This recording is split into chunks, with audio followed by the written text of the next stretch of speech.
Well, hello and welcome back. Today, I've been waiting on the chainsaw for a while and it finally came in the mail today. And I'm gonna get it out. We're gonna talk about it a little bit and I'm gonna cut some wood. But first, let me tell you for 5 minutes about this chainsaw and then I'll open it up. Just kidding. I'm not gonna make you wait. I don't wanna wait either. It came about half an hour ago and I've been dying to open it. So let's open it and see what's inside.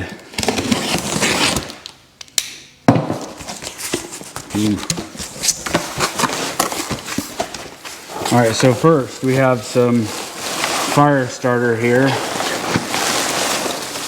Okay, that's a mess.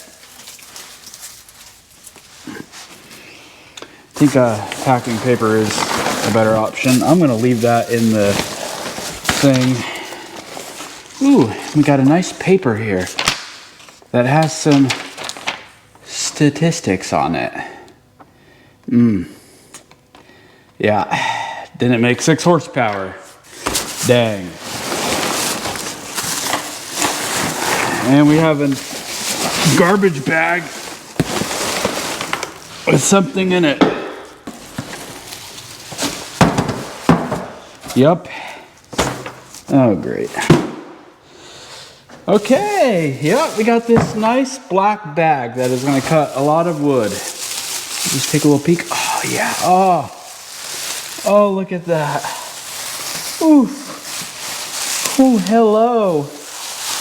Yeah, good to meet you. Yeah, this thing. That is looking good.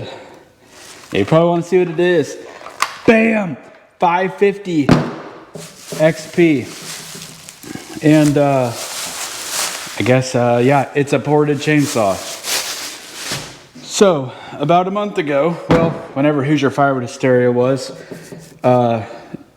Bodie, the novice lumberjack, his channel is called Empire Workshop now, but I think a lot of people know him as Novice Lumberjack. He came to Firewood Hysteria. He's like a real chainsaw guy. A lot of the firewood cutters are just chainsaw runners. Some of us like ported chainsaws and making stuff loud and stuff, but Bodie's a real chainsaw guy. And he brought some saws. He brought a ton of saws, but he brought 2 of them that I was big interested in.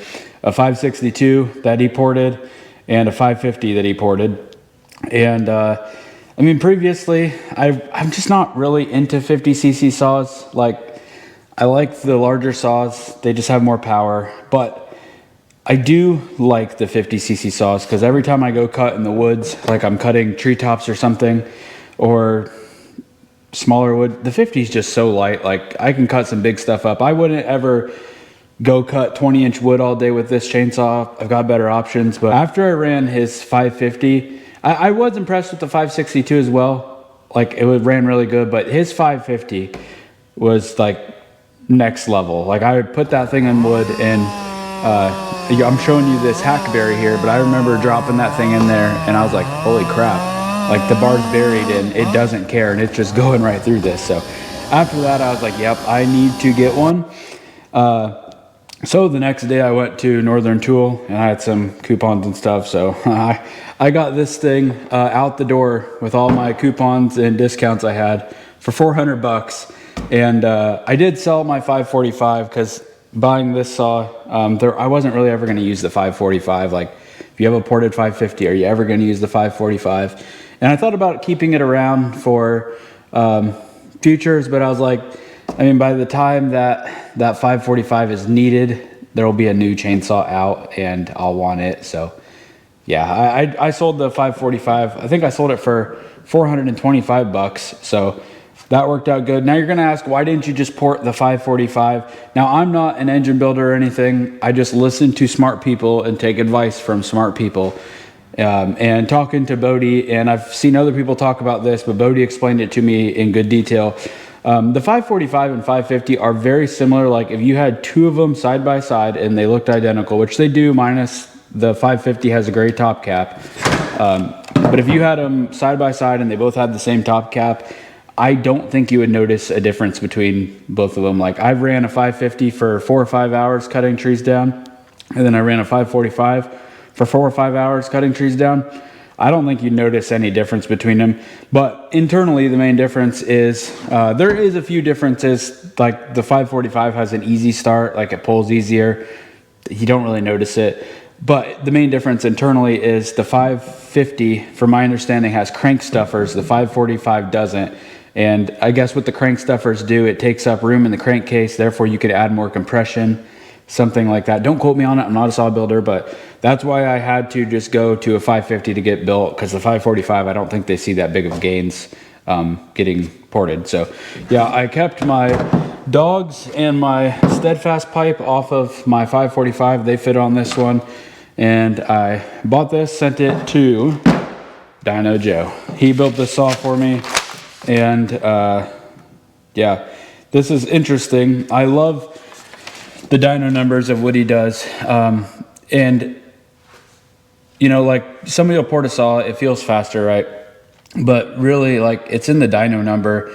And the dyno number is what makes you feel like, yeah, I got what I paid for, you know what I mean? So this saw was dynoed at 952 on 523, I think it was last Thursday. Stock, the saw dynoed at 442 horsepower, 4.42 horsepower, and ported, it dynoed at 5.72. So it picked up 1.3 horsepower, which in the aspect of small engines, 1.3 is huge. So just to give you some references, like I watch a lot of people's videos and I write down numbers of dyno numbers and stock numbers. That way when I'm thinking about getting something ported, I can kind of compare it to something else, like is it worth it? So this saw makes 5.7 horsepower. It is low on the torque, it's 3.21 torque. And as I think of this, in my mind with horsepower and torque, horsepower is like how fast it's gonna cut when it's just dropped, and torque is like how long of a bar you can run on it. So like this saw isn't a torque monster, you know, it doesn't make a lot of torque, so you're not gonna wanna run a 25-inch bar on it. It's a 20-inch saw. So just to put it into perspective, this makes 5.7 horsepower. That's what the dyno sheet says. A 400 steel makes 5.5 stock. So this is a 50cc saw, and this makes more horsepower than a 400. Now, like I said, again, I know a 400 has more torque, so yeah, this isn't gonna pull a long bar like a 400, but if you're like, I just wanna run a 20-inch bar and cut stuff, this thing is gonna run hard and it's light. Yeah, a 462 is 6.5 horsepower, so it's not messing with that. A 572 is 6.4, so pretty much this thing is going to, in theory, cut like a 60 to 65 cc saw. And I'm pleased with that. So, but if you are going to look at horsepower numbers of a builder or a saw, just like in automobile world, you got to go off of one dyno. Like everybody's dyno is a little different. Everybody's conditions are a little different. So you don't want to compare like 572 that was dynoed on Dyno Joe's dyno and then one that was dynoed somewhere else. Like if you're going to compare a 572 and a 462 on the data sheet, they need to be on the same dyno, I think, to get like a good comparison, you know what I mean? So yeah, that's that. I'm going to put this thing together and then let's go cut. So I have had this bar and chain laying up here for a while and I've been itching to put it onto something. This is off my 545, and honestly, I didn't realize how much I missed my 545 until I didn't have it at my disposal, because not every tree, not every scenario needs a big saw. And I mean, there might be 3 months where I don't use a small saw, and then there might be 3 months straight where that's all I use because that's just the scenario. So yeah, when you're missing the small saw and then you need it, you're like, dang, I really just want that small saw and a light power head because I don't want to drag 462 on my Bobcat with me and go cut treetops. So yeah, I'm gonna put this on and we're gonna put it in some wood. We'll see ya. All right, so I let it idle for like 30 seconds. I'm gonna do like a test cut. I've never done this on any other chainsaw, but I watch like chainsaw people do it, so I'll just do it and then I'll run it. This will be some, I think this is hard maple here, I believe. Anyways, I'll cut some on this and I'll find something else to cut on. I'm just gonna cut some cookies because I don't want to cut a bunch of firewood rounds because I don't have any room for firewood rounds. Like all my stuff's full.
Obviously, to tell how much faster that is for stock, I need a stock one or something similar. I don't have one and I want to make this video, so for the video's sake, I'm going to run this 462 next to it. I know it's going to be faster. How much faster, I don't know, but this is like it sounds bad, this is the weakest saw I've got, like close to that. Like, I know my 572 is faster than this and the 500 is, so I'm going to run this, see what it does.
So far, seems pretty good. I always say this about every ported saw I get.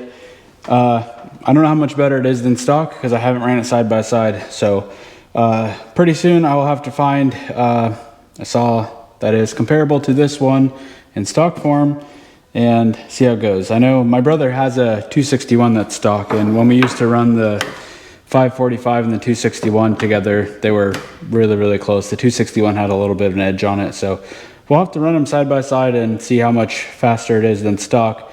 But seems really fast. These saws are already so good out of the box, and once you add the muffler to them, they make them even better. So like the stock muffler is extremely restrictive, so whether you put like this steadfast pipe on it or you put an Egan pipe on it, so much better than stock. But Yeah, I can't say exactly how much better it is. It seems awesome. I guess I'll have to watch the video and see how it looks in the video, but yeah, guess if you want to see more of this saw and see how it is compared to a stock one, you will have to hit that subscribe button if you're not subscribed, because there will be a lot more of this saw. So glad to finally add a 50cc saw to the lineup, and I'm an orange guy. I like Husqvarna's. I am a Husqvarna guy. I do like my steel chainsaws. Like, I don't discriminate, but at heart, I started with Husqvarna, and I like seeing Husqvarna's run fast and hard. So that's it for this one. I'll see you next time. Hope you have a good one. See ya.